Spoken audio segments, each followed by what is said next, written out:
Do you ever feel in the morning like you just don't want to do what you need to do? Do you feel like you can't find the motivation to even get up and start? And I totally do. I was literally having those thoughts just this morning. Every day, it's like we've got a sink full of dishes from breakfast. We've got laundry to switch over. A lot of things on the to-do list. Usually if I get up, put my hair back, put on an outfit, put the baby in the wrap if they're young enough for that, then I just think, okay, what's the most important thing I can work on right now? What do I need to bring order to? My name is Lisa, mother of 8 and creator of the blog and YouTube channel Farmhouse on Boone. Join me as I share with you my love for creating a handmade home from scratch cooking and a little mom and entrepreneur life along the way.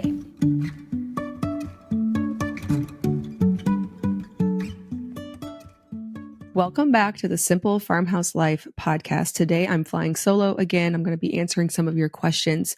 We've been doing this all year. Every third episode, I'm just trying to catch up on some of the questions I get asked all the time. You can submit your questions over at bit.ly/S, capital F, capital L, lowercase questions. I have some good ones today. I'm just going to go through as random as they are, answer your questions. If you want to catch up on a lot of the other questions I've been answering throughout this year, you can just go over either to my YouTube channel for this podcast. So that's Simple Farmhouse Life Podcast. Just search that on YouTube. Of course, it's on all of the podcast players. So Apple Podcasts, Spotify, Amazon Music, all that stuff. And like every third episode, and then in between those, some great interviews from guests. So if you have not listened to some of those, you can catch up from the year.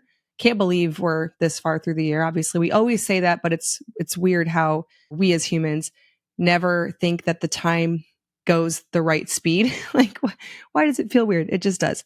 Okay, the first but very random question. Somebody was asking about our stove in our kitchen, how we found it. Are we happy with it?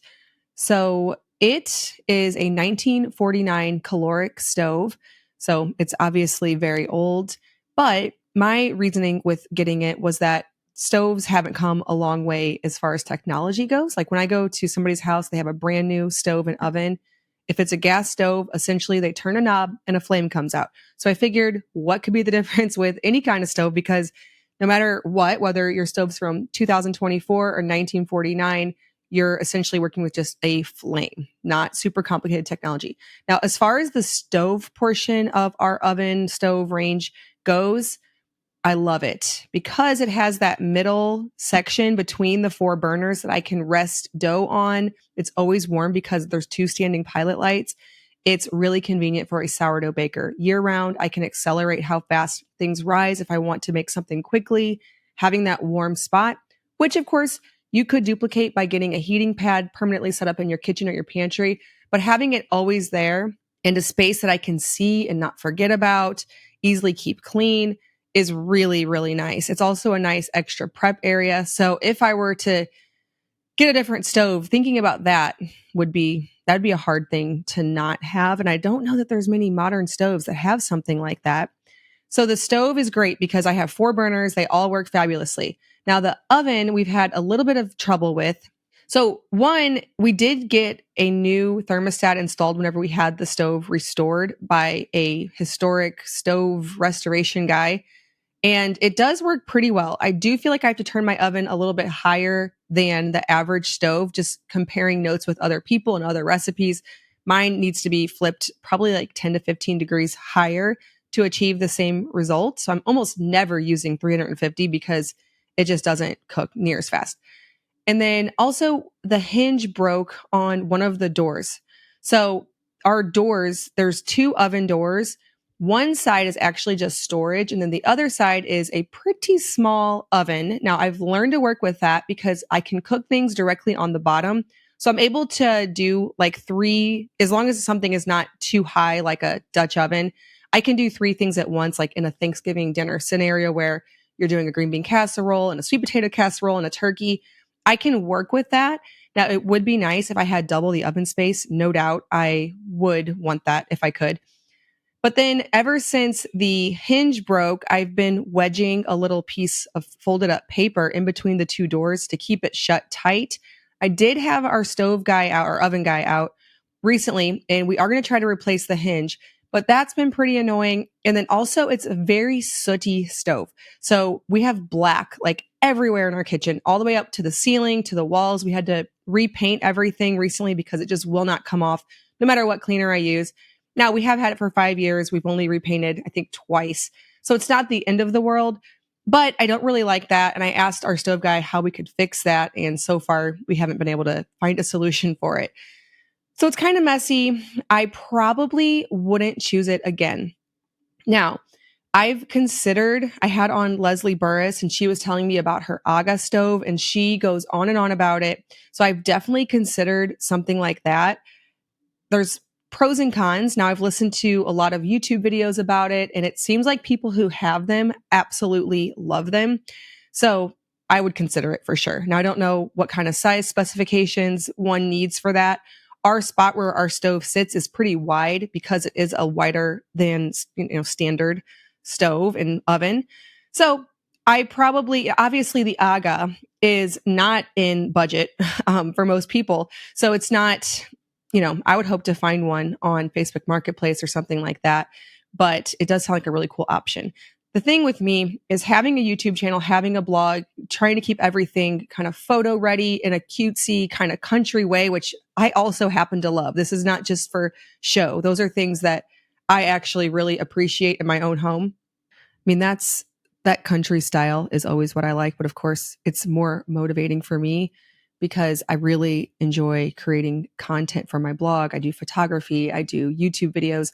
So I'm always going to lean for a more aesthetic stove, which is what drew me to the old one in the first place. I mean, any stove that you get even at Lowe's or Home Depot is going to have the same functionality.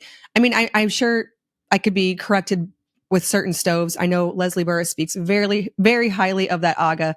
But if I got something like that, it would be both for functionality, but also for aesthetics. I think anybody probably that would be, what they're maybe thinking for that.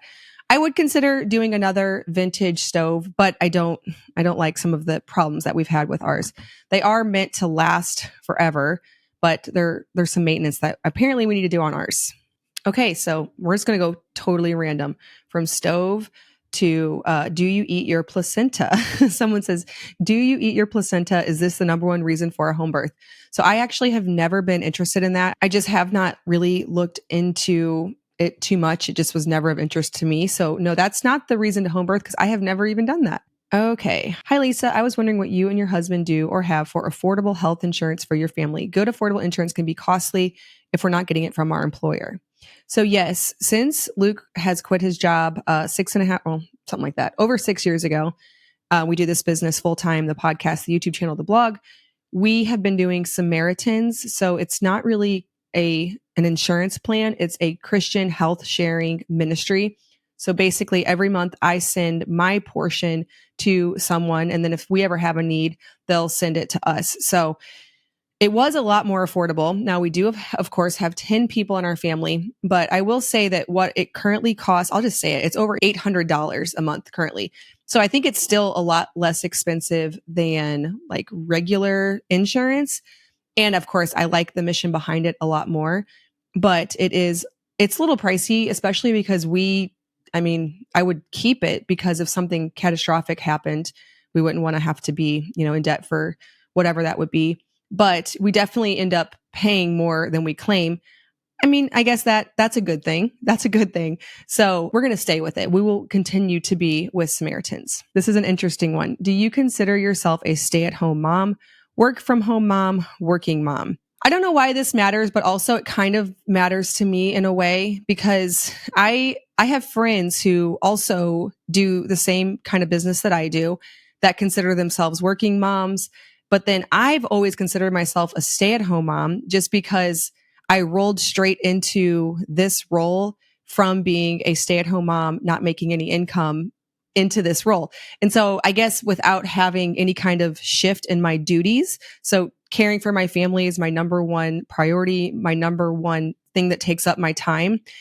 Doing this takes up a very small amount of my time. So I think because of that, I've never really shifted into thinking of myself as a work from home mom. But in reality, I am a work from home mom because I have a job at home but I'm also a stay at home mom. So I don't know what you want to call it, but the reality of, you can call it whatever you want or whatever I want. But the reality of it is that the bulk of my time is spent in stay-at-home mom duties, but in homeschool duties. But also, I spend some time, most afternoons, at least 4 days a week, working on this business as well, which I think a lot of moms do. I have several stay-at-home moms, or I consider them stay-at-home moms, on my team, but really they must also work from home because they work on my team whenever they have time. Okay. So in a recent episode, I talked about antibiotics because my daughter had to be on them. We've had probably a 10-year run without having to touch them. So it was sort of not something that we try to do very often. So someone asked, "Hi, Lisa, thank you for addressing what you do when your kids get sick, like using garlic oil on ears. I wondered what you do specifically when your kids get strep throat. I have 4 boys and it seemed like someone's getting strep throat at least once a year. And I was told it's very dangerous and only antibiotics get rid of it. Curious how you handle strep throat." So I actually got this question a lot. It seems like a lot of people struggle with strep throat. On the YouTube comments, several people said, "How have you avoided antibiotics? What do you do about strep throat?" So we personally haven't dealt with strep throat. I really hope that we don't, because that's a very difficult decision to make. I can tell you that someone in my sister's family struggled with strep throat for many years. And actually, okay, I'll just say it was her husband. I know she's shared this before. I think we've even talked about it on the podcast. So I just don't want you to think it's one of her kids. And he always, every year, took antibiotics every time he got strep throat. And she went a more natural route one year. And then ever since that year, he's never gotten it again. So I do know that you can get something very serious when you have strep throat. So if my kids were to get it, I would definitely probably be very nervous. I don't know. I would have to consider and weigh that out. There are times in life where you do just have to take the conventional route. So for example, my daughter, what I shared last time was she got an infection from a wisdom tooth surgery. Now, is it all natural and healthy to remove wisdom teeth? I'm sure you could find lots of evidence and lots of people saying that you should not do that. There are other things you can do. But I also had this daughter with perfect teeth who does not need braces, with wisdom teeth, about to knock all of those over. Whether that's true, I know this is one of those things where if I researched it deeply, I'd probably find some natural way for the teeth to upper. I don't know. We decided to go conventional on that. She got an infection. That's very serious. Very happy antibiotics exist in that situation. So if we were to deal with strep throat, who knows? I might do antibiotics. I just really don't know because we haven't dealt with that. There have been a lot of times throughout motherhood, throughout pregnancy, where there's a difficult decision to be made. Like one example for me would be with concussions. We've been to the hospital for concussions. We've done the imaging or whatever. I hated it. I did not want to do it, but also recommended by the nurses, feeling like, what if he is bleeding in the brain? That would be catastrophic. And so whenever I have made those decisions to take a route that I know has other consequences and side effects, I usually just don't even think about it anymore. I make the decision and then it is what it is. If, that both times that we've had to do that, the child did not have bleeding on the brain, but I still felt good about my decision because it's just not something I'm going to mess with. So if there's a real serious side effect, yeah, I might. Everybody has a different comfort level too for making those calls. But I do think there's a lot of fear-based recommendations that go around where you do things just in case, that you can, if you know what you're looking for, you can wait and see and then eventually take that more mainstream route. Or maybe it'll resolve itself. But then there's some things that are very much emergencies. And in that moment, you might decide something that maybe wasn't necessary, but you still feel good about it because you just made the best decision with the information that you had. Okay.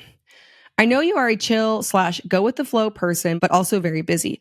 How do you stay motivated, energized, and focused for your entrepreneur job? I think we're similar personalities, but I really struggle to have motivation during my work block because of the 100 other things I left behind and also come to it just so mentally tired. I admire your consistency and drive. Would love any tips for keeping a clear head as you push toward a goal. Do you process business goals with your husband or any other business friend? Hope this made sense. So I have been on a journey with this for many years, and you are getting the 38-year-old. I've been in business for 9 years person. That's who you are currently getting this information from. So if you'd have asked me this a decade ago, I would have said the exact same thing as you. I'm overwhelmed. I can't figure out what to work on. I have a million different ideas. And then when I have a work block, my brain wants to go in this direction, that direction. I can't figure out what to work on. I would have said that exact same thing. And over the years, I've been able to hone in on what moves the needle for me and what is just busy work. And I have such a small amount of time each day to work on something that when it's time, I really have to let perfection go. And I'm also at a point with my business where I know exactly what I need to do and there's no thinking work involved. Whereas when I first started my business, I had every question mark in the world. I had, what should I call my business? Should I focus on a blog? Should I focus on a YouTube channel? Should I start a podcast? Should I do Pinterest today instead of working on Google SEO today? Or should I post an Instagram photo? Such a limited amount of time and you can be going in a million different directions. And I remember what that was like so much. And I had so much self-doubt about which direction do I go? And is this the right one? Am I wasting time when I could be doing this? You hate wasting time when you have so little of it. So it's hard because right now I have my business built to a level where I know exactly what I need to do. There's no question mark. And so I have a very small amount of time. I got to knock it out. And it's so obvious what to work on. Whereas, yeah, that earlier stage, I think it's not really a lack of motivation and energy. It's more of a questioning, what direction should I go? Now, what did I do about that? I went in wrong directions, but I tried to just keep going. So I definitely wasted a lot of time. There was things that I worked on that probably didn't really help. Looking back now, I think, why'd I waste my time on that? But I just kept taking those blocks of time that I had, which in my earlier years when all of my kids I had 4 kids when I started my business, and they were like 7, 5, 3, and baby, something like that. I took the time I had, which was nap time, because I still had a very set, quiet time at that stage of my life. Bedtime, because we had a very early bedtime. That's gone out the window now that I have teenagers and all of that. And early mornings. And I worked on something.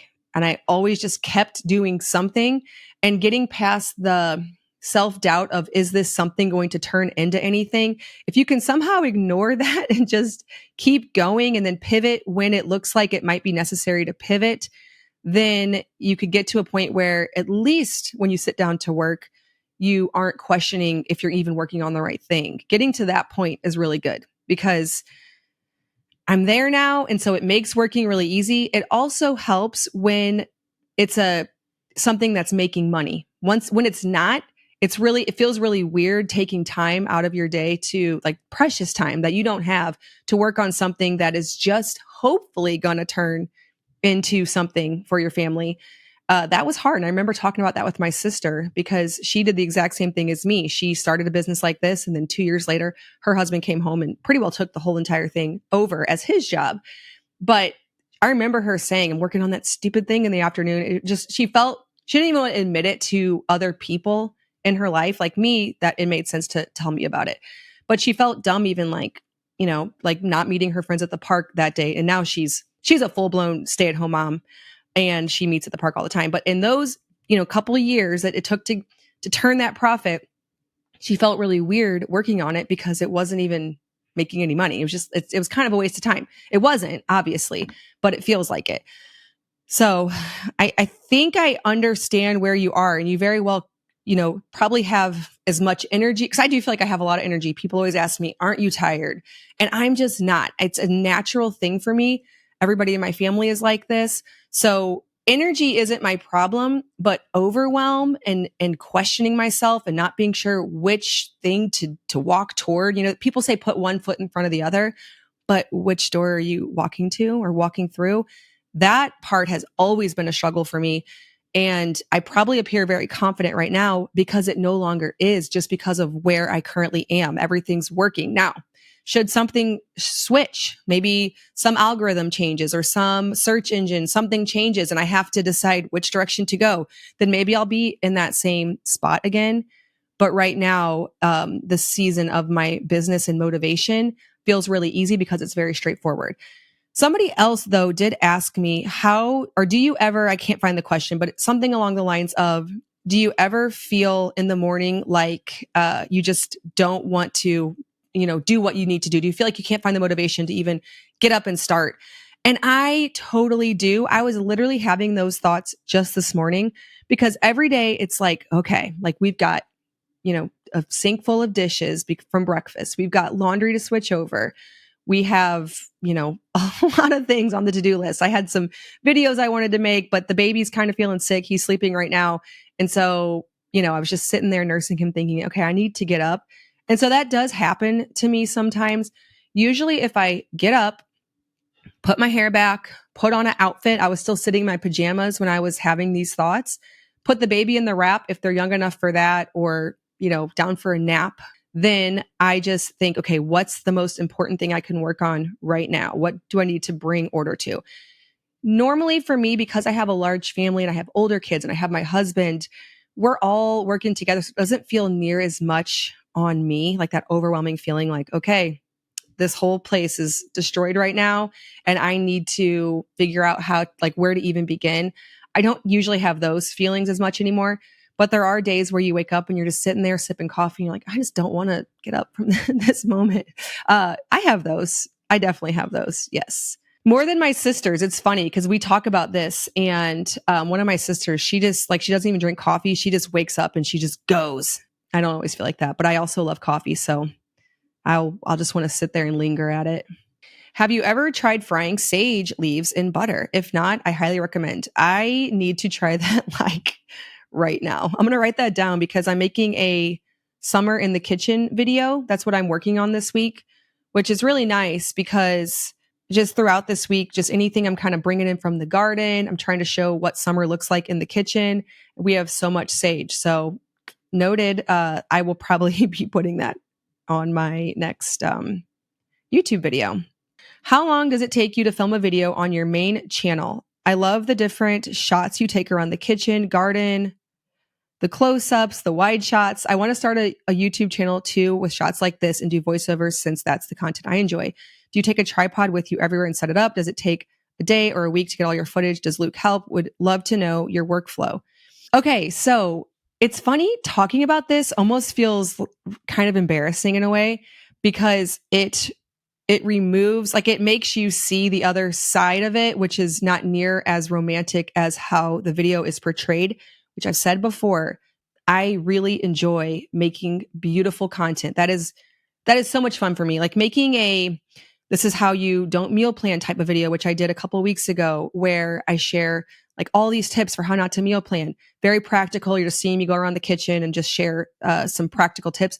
Those videos, my audience seems to really like because they're helpful, but they are not fun for me to make. Whereas the kind of video that you just described where I'm maybe cutting flowers from this angle, then cutting flowers from this angle, and then putting them in the vase, I find that so much fun to both create, to frame up the shot just right, to set my lighting, to adjust the temperature of the camera, to edit together.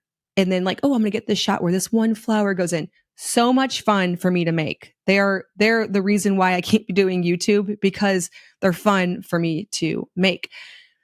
But yes, I carry my tripod around with me. I don't usually have Luke help with it because usually Luke, he's working on outside stuff nonstop. So with our little farm/homestead, and it's only 7 acres, but there's just always something to work on. Like right now, we had a problem in the cottage.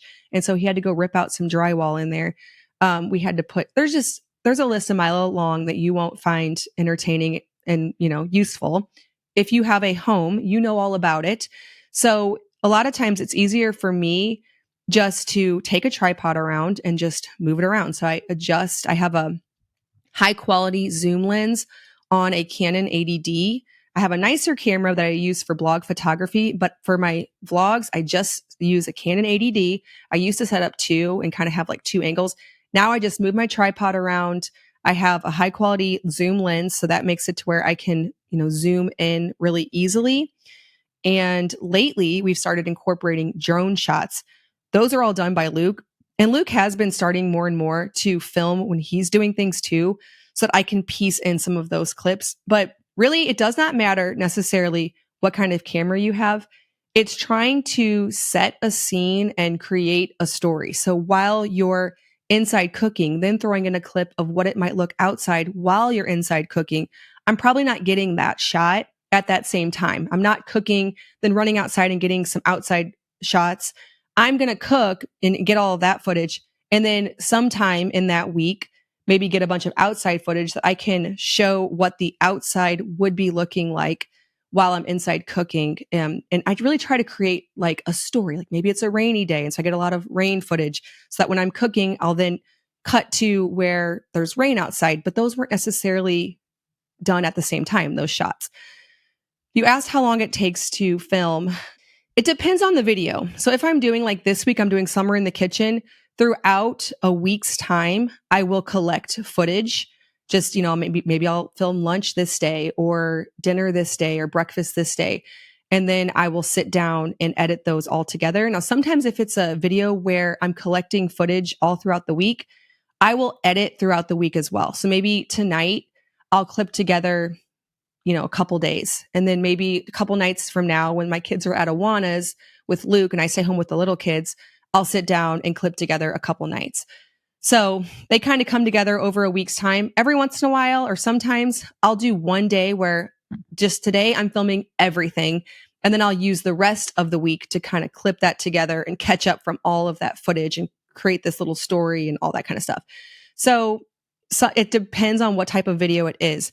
I will say that I want to say it's easier to make like just a all day film kind of video. It's easier because you get it over with, but it's harder because you feel like you need to record everything that day. Whereas like the one that's throughout the week, it's less of an ask on each day. It's like, okay, I'll film a little bit today, a little bit tomorrow, and I'll kind of clip it together as I go. Whereas it makes for a really hard one day when you're trying to film like everything you do from sun up to sundown. But then it's over with. And then you can spend the rest of the week just kind of putting it together. Like it's really more fun in my mind to edit, because that's where things really come together. That's where you can create sort of these beautiful shots and transitions and decide what you're going to say there and what kind of text. To me, it's all very creative and very fun, but getting the footage is the hard work. That's the part where it's actually like, that's the hard work. And we were talking earlier about businesses and knowing what to work on and self-doubt. I usually come up with the ideas for the videos. I'll sit down and just think through like the next 4 videos, what I'm going to call them, what they're going to roughly be about. I'll start piecing in what each video is going to feature later.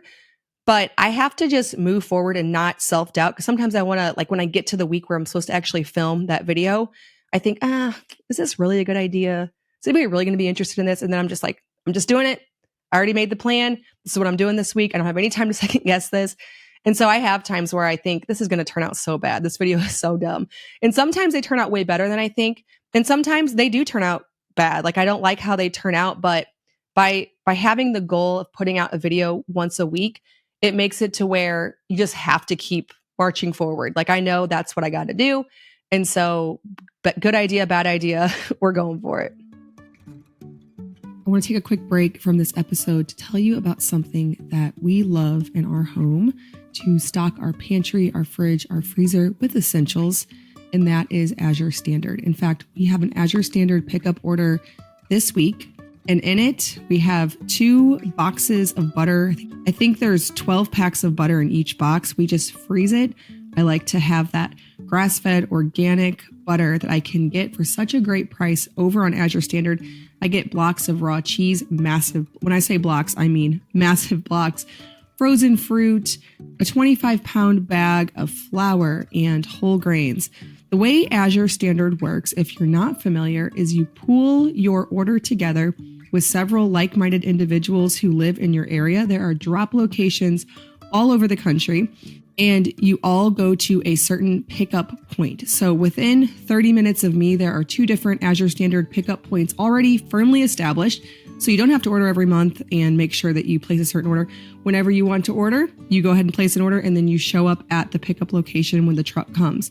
I've used it long before they sponsored this podcast, well before I had a YouTube channel, because I could find things on there that my family uses all the time in bulk prices. Now, they have things too that aren't in bulk, but for us, it's more cost effective to purchase things in bulk, especially things that will last a long while. So I'll get a gallon of honey or several jars of olive oil, things that will keep indefinitely. And then, because we have a large family, we end up going through them more quickly than I expect. But I love having it stocked up and ready to go so I can quickly throw together a from scratch meal for my family. And being stocked and prepared is the way to do that. Azure Standard is offering Simple Farmhouse Life listeners 15% off a minimum order of $100 or more with the code SIMPLE15. This works when you order to a drop location only, so you can get stuff shipped to you. I highly recommend going to the drop location. It's more economical, and there's likely one near you. If you go on the Azure Standard website, so AZURE standard.com, you will be able to select where you live, find your drop location, and then just start browsing through and see if there's something on there that you're overpaying for at your local grocery store that you could join this co-op style order with Azure. Again, don't forget to use that code SIMPLE15 on your order of $100 or more to get 15% off, which is a really good way to try out Azure Standard. This code's only available for first-time Azure customers, shipped to a drop location, limit one-time use per customer on the code SIMPLE15. We'll also leave a link down in the show notes and description box below. All right. Hi, Lisa from Australia. I'm not sure if this has been covered on the podcast or channel before, but I would love to hear about some of the projects/purchases that you have made for your home that you have felt made the biggest impact on the quality and comfort of your home. For example, we recently had professionally installed shears and curtains in our home, and although a splurge, it has made such a difference. But equally, adding a thrifted lamp to my kitchen has given me just as much joy puttering around in the softer light. I'd love to hear your take on this topic, anything you've added or changed that made you think, I wish we had done this sooner, or has become one of your staple creature comforts. Okay, so it was funny because as I was reading that question, lamps literally popped into my brain because, like you said, I have found such great lamps at thrift shops, antique shops. Even recently, like a couple weeks ago, there was a local estate sale, and I got a floor lamp that is just added so much to our living room. I think it was like $2. So it's not necessarily the amount of money. However, there are certain things that you just almost cannot find high quality without spending a lot of money. Now, my caveat before this, and I wish I take on sponsors for my YouTube channel, for my podcast. It makes it worth my time to spend the countless hours it takes, as I just kind of described how the videos work, to take on sponsors. And I love the products from the sponsors I've had on this channel and on my main channel.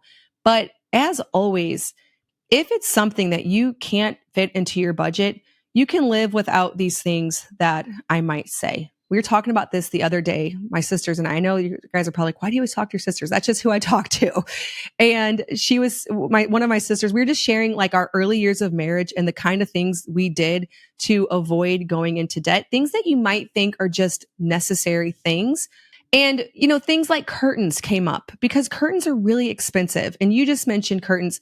And I have a curtain behind me right now, if you're watching on YouTube, that is fully lined. I got it from 2 Pages Curtains. I love it. I have them in this whole room.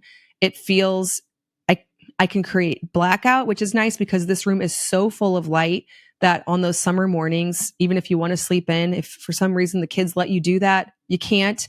So I just invested in these in the last year. This is our first summer where we actually have blackout in our bedroom. Now, I still have to get one over the door, so it's not fully blackout, but it's way darker. They are beautiful. They're very heavy and drapey because I live in an old Victorian. And anytime I did something light and airy, it just didn't suit the ornate trim and the details in this home.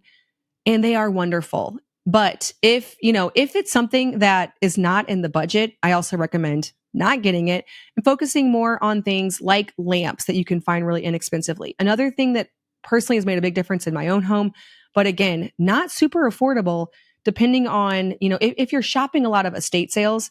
I did find a rug at that estate sale that it made it into my sister's home. Beautiful wool rug. So they can be found for a budget.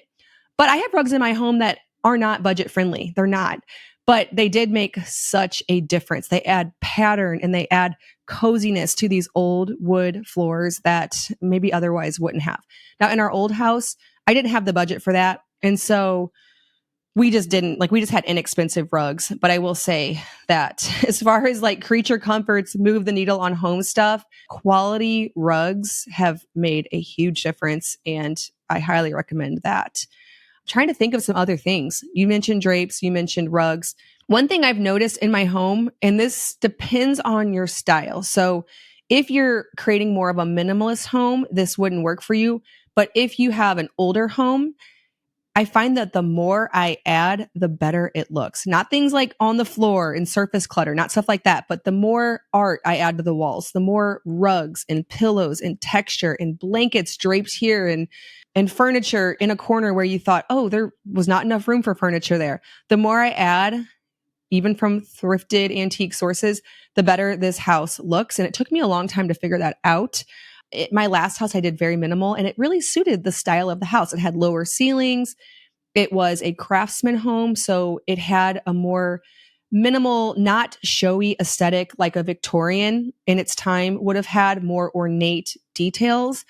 So it felt right. And then when I got here, my home just felt so bare and ugly. And I needed to add poster beds and lots of texture, lots of art, lots of rugs and decor. And so I think it depends on your home style. But yeah, I found that the more I add, that kind of fills in the style that I'm going for really does help. Unfortunately, because I feel like sometimes I want to be more minimal, but this old Victorian house just does not look good dressed that way.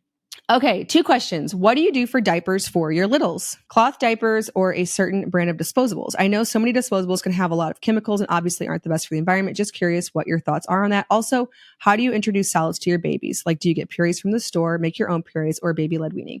So again, this is a spectrum. So if you're talking to a decade ago me, I would say I have only ever done cloth. I have 4 kids. I have never bought a diaper in my entire life.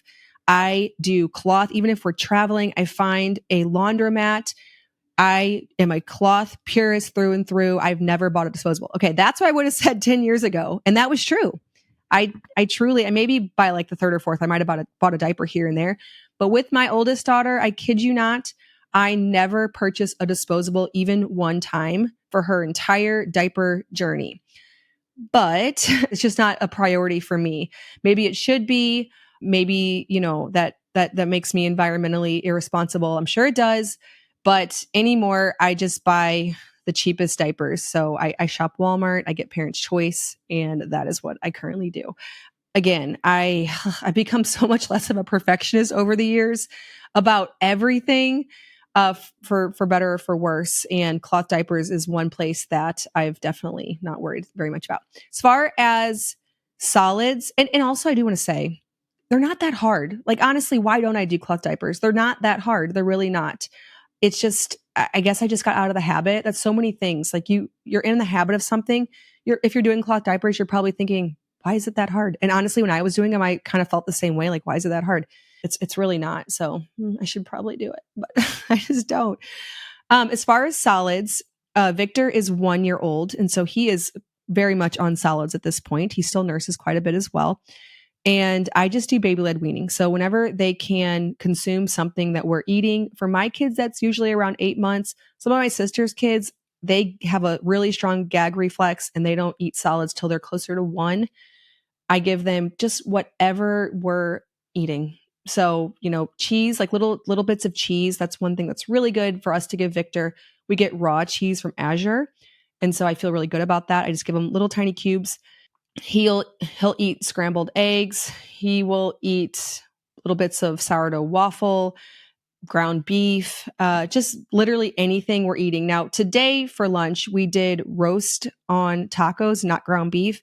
He can't really chew that. Obviously, he has teeth, but not enough to chew that. So I gave him just shredded cheese. We had shredded cheese on the side for the tacos, and I gave him that. I used to feed him some guacamole because we made guacamole today, but he now has decided that he hates guacamole. So all he ate for lunch was shredded cheese. Then he nursed. And then, I don't know, for dinner, we're having meatloaf. So that's a really good thing to feed a baby because it's nice and soft. and he'll like that. So I don't worry too much about it. Whenever I had my first daughter, I took this all way more seriously, and I made all her baby food. I froze it in ice cube trays and brought it with me. I'd bring oatmeal with us whenever it was bedtime, thinking she had to have oatmeal before bed. And turns out you can just kind of give them what you're having, and it's okay too. But when it's your first baby, I don't know, for me, it was very fun to do that, to care for her in that way, to launder her cloth diapers, to craft her own baby food with maybe some sweet potato and some fresh blackberry we picked at the orchard. I found that all very fun. So if you're really enjoying that, that's such a motherly instinct to enjoy and have at it, you know? What is your current self care routine or go tos for self care? When I think of self care, I always think that probably you're talking about like skincare. I don't know. So obviously, I talk about Tubes and Co all the time. Love Tubes and Co. Full face of Tubes and Co makeup on right now. But then, as far as skincare, I also love Tubes and Co. I use their charcoal cleansing bar, their sea buckthorn cleansing oil, and then I really love their glow serum. Ran out of that. My friend Elizabeth from Purely Parsons, is just sitting right here, she sent me this little facial serum. Love it. Love it. It has argan oil. It has blue tansy. It's blue and it smells wonderful. Helichrysum, frankincense. So it's very good for anti-aging. So what I do is I do my double cleanse with the sea buckthorn and the charcoal bar. Then I spritz with a toner or a tonic. And then I just rub this into my face. So this is on my nightstand. And now that Victor's not sleeping in our room anymore, Luke and I will sit here at night and watch a show after all the kids are in bed and are on our TV. And I'll just take this and just rub it in, just try to kind of like massage it in everywhere. Trying to take my skincare routine a little bit more seriously. I did buy one of those red light masks, and it's been sitting under the bed for like 6 months now, unopened. So apparently I'm not going to be able to incorporate that into my routine anytime soon. I don't know. It's just that one extra step of plugging something in and sitting there looking like a dork with the thing. I cannot. One of these days, maybe I'll do it one of these days. But if you are interested, purelyparsons.com. If you are looking for a great serum, I'll leave the link to Purely Parsons down in the show notes. How do you store seasonal things and or baby stuff while you don't have a baby? Our storage room is a disaster, and I feel like all I ever do is throw things in tubs only to be lost forever. So I feel the same way. I've been a mom I've been like 16 years ago. I was pregnant with my first. And I totally saved everything. I've not been the best organized person, so I have not been good about labeling things. I think that really helps. I know people who take very seriously their labeling efforts. They're able to find the things that they want when they want them. That is not me. So I have found the same thing as you. And so I grappled with that for a lot of years, and I still tried to get better about it. But I'm at the point in life now where I end up just getting rid of things. So I buy very small amounts of the things that we need for a baby, wear them out, like very small amounts of clothing for each size, to the point where when they're done with them, they're pretty much trash anyways. Now, if they're not, I'll usually pass them over to my sister, because she, for the last 5 years, has had a son right a year after I have had my son. We've done this like 5 times now, where she has a son, I have a son. She has a son, I have a son. She has a son, I have a son. Like a lot of times. And so I'll usually hand it to her, or I'll give it to a friend of mine. One example would be the Mamaroo swing. I have rebought that thing like 5 times because I never can keep it good enough in between kids. I have it in my basement right now. I passed it to a friend, and then she passed it back to me. But sometime, probably before I have another child, I'll probably get rid of it again. And then what I end up doing is I rebuy them on Facebook Marketplace. So you end up not really out any money, especially if you sell on Facebook Marketplace and then repurchase on Facebook Marketplace. If it goes into my basement, which it did, because I wasn't ready to like deal with it. I didn't want to get rid of it, but also I didn't want to sell it yet. I didn't have any more friends to give it to. I'll probably end up having a friend or maybe a sister to give it to. But if it goes to my basement, it kind of goes there to die. And so I majorly, about a year ago, decluttered things in my basement to the point where I'm just keeping things that I know for sure I'll use. Like I have to have a child that will use it, not a someday child. I have to be pregnant or having a sun right below the sun I'm saving the clothes for. It can't be a maybe if I have a little girl or if I have a little boy kind of thing. If it's not something that I will use 6 months from now when the seasons change over, it's going. And so that's kind of I've been very ruthless with that because one, I found that clothing is very easy to come by. People have garage sales these days, it's very easy to come by. I also don't have a very good storage space. We have an old basement. I've given most of it to pantry space where we store food. And so there's just a really small spot. And so I can't be very diligent with how I organize it. Don't trust that I would be if we did.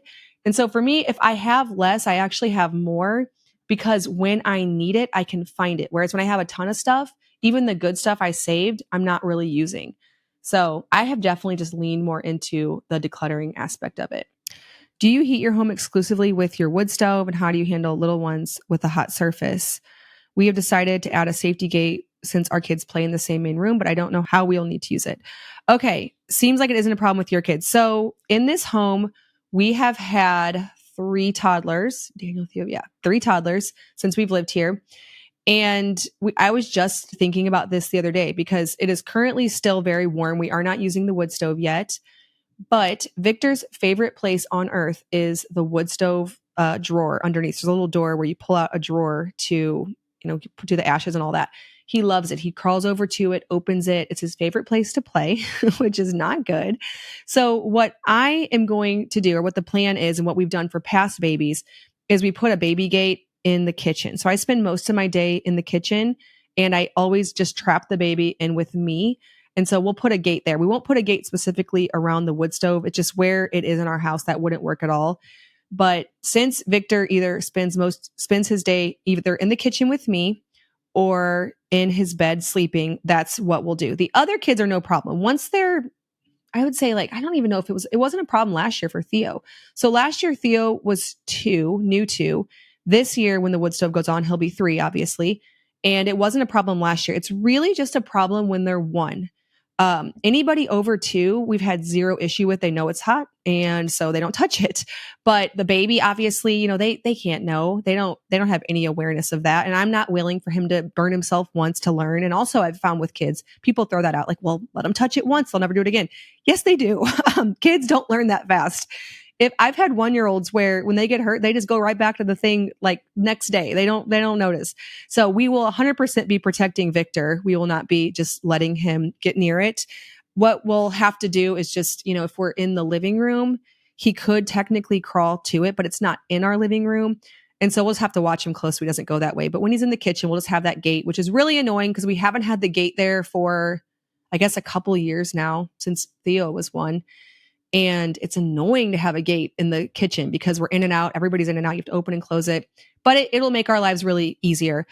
Also, your question on do we heat exclusively with wood? We do not. We also have a gas furnace and we use it. We could heat the whole house with wood, but we're not super diligent to feed the wood stove all day, every day, which is what would require on those really cold days. It definitely helps with the utilities, but it's not 100% the way we heat our house. All right, I will take one more. I had a lot of questions about controversial things that I try to avoid.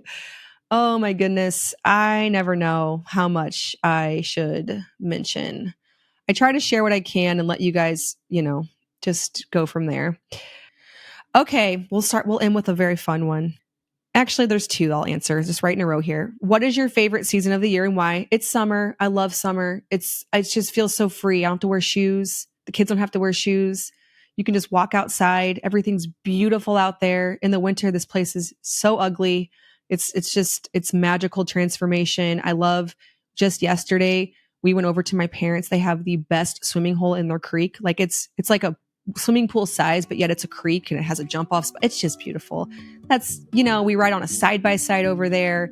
I have flowers in my garden. There's herbs galore, abundant. And so all of that is why I love summer.